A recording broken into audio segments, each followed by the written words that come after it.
Hello! In this video we're going to take a look at how to use the scope control in Power Automate. Specifically, we're going to use the scope control to catch errors in workflows, log it to a SharePoint list immediately, and get email notifications immediately whenever our flows fail. It's surprisingly easy to set this up, and it's something that for me has changed my strategy as it relates to managing errors with Power Automate workflows. So let's get SharePoint smart.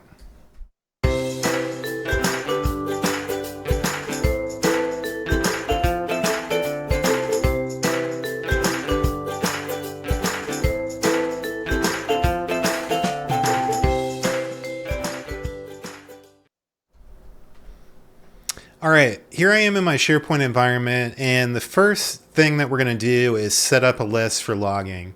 You can set this up wherever you want. It may be easiest to do this for practice first, and then you can choose a place that's going to be accessible to all of your Power Automate admin level users. I created this list. I called it Flow Fails. You can call it whatever you want. It only needs to be using 3 fields. I renamed the title field to call it Flow. This will be the name of the flow which had a failed execution. A hyperlink column, which I just simply called link. This will hold a link back to the dashboard for the flow that failed. And then the last one is a multi-line text field, which I called error. It can just be plain multi-line text. This will just have the error message reported from Power Automate when that flow failed. That's it. Very simple list.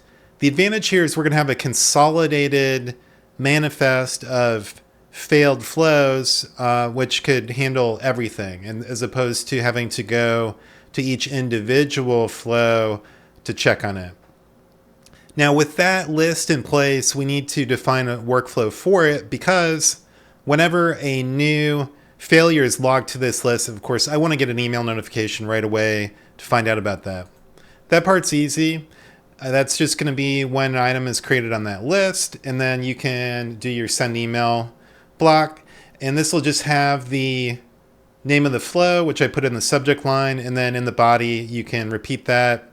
You can incorporate the error message that was reported, and then include a link back to that flow dashboard. That's all there is to it. So that workflow is something you'll do one time for this list and you're all set. So create your flow logging list, create this.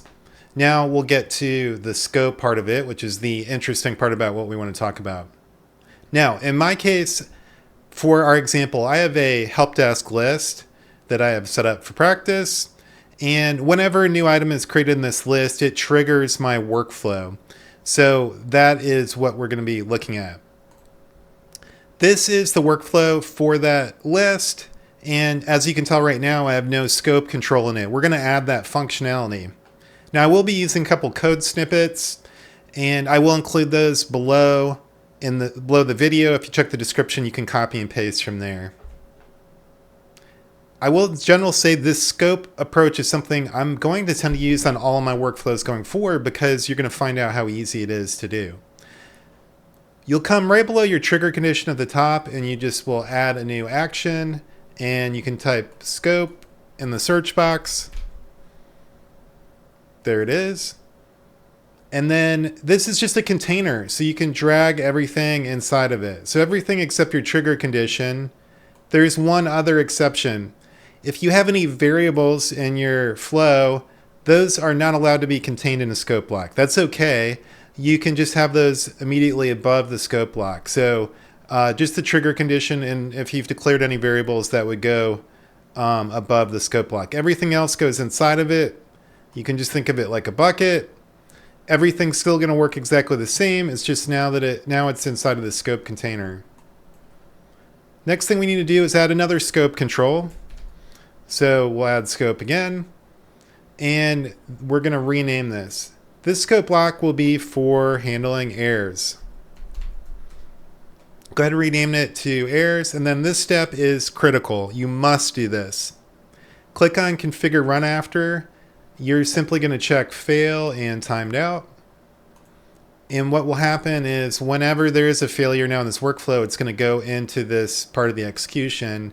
And now we're going to do a couple things. First of all, we want to create an item in that log that we made. So I'm going to just click on create item. I'm going to browse to my site and list.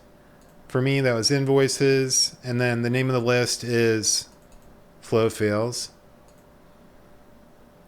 And it's pretty simple. There's only a few fields to fill in. First of all, copy the name of the flow into the first field. Then for the link, you can go up to your URL, copy that. Now, you will make a change to that. If you just left this link in there, it would take you to the edit mode for that flow. That's not where we want to go. We want to go to the dashboard for that flow. It's easy to make that adjustment. Delete everything to the question mark and then / and just type the word details. That is the URL to that flow's main dashboard. And then we have the actual error message. This is where those code snippets are going to come into play.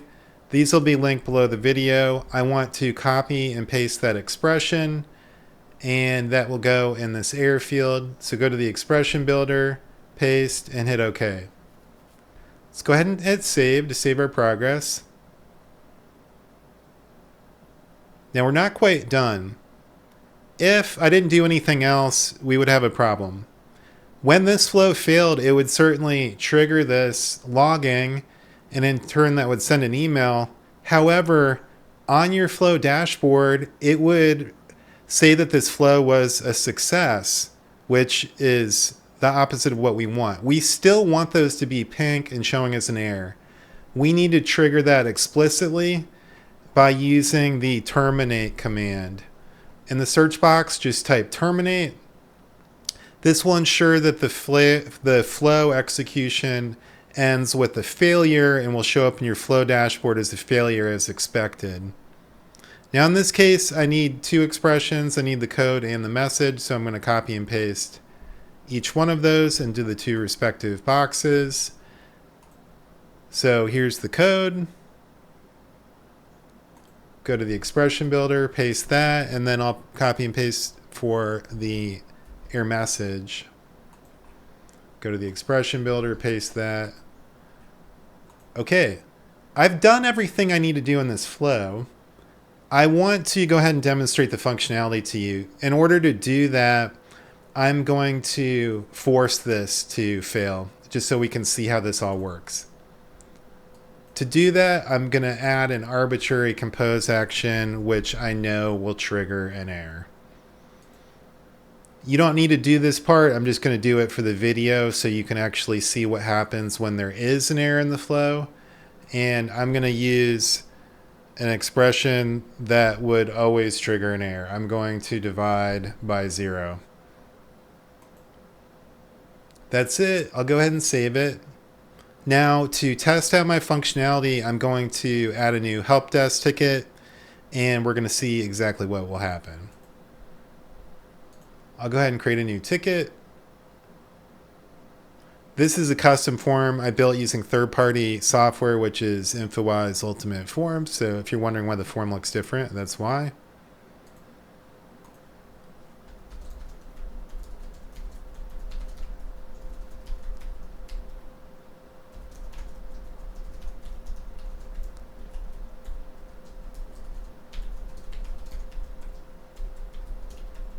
Okay, I'm just putting in something arbitrary. That's fine. I'll save it. Okay, this should trigger an error because I put in that divide by 0. So I'm going to go to my flow dashboard and we'll just wait a second for that to trigger. That previous failure was from a test I did half an hour ago. So we'll just wait for that to trigger. It should pretty quickly, but not yet.